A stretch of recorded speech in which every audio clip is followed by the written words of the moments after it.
చిత్తూరులో బుధవారం జరిగిన హత్య కేసులో ముగ్గురు నిందితులను అరెస్ట్ చేసినట్లు డీఎస్పీ సాయినాథ్ శనివారం వెల్లడించారు. ఆయన మాట్లాడుతూ చిత్తూరుకు చెందిన మణికంఠన్ అతని స్నేహితులు ఓ బార్ వద్ద మధు తాకారు. క్రమంలో బంగారుపాల్యం మండలానికి చెందిన షేక్ దావూద్ బాషాను డబ్బు అడిగారు. లేవని చెప్పడంతో బాషా సోదరుడికి ఫోన్ చేసి 20,000 అడిగారు.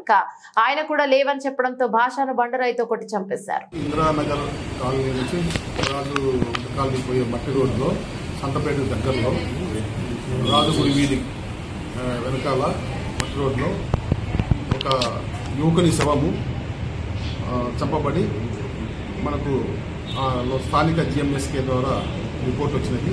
దానిపైన 2 టౌన్ సిఐ మన నీలకంఠ గారు వారి సిబ్బంది నేను కూడా పరిశీలించి అన్ని కొడాల్లో పరిశీలించిన తర్వాత ఈరోజు మాకు ఇన్వెస్టిగేషన్లో వచ్చిన సమాచారం మేరకు మన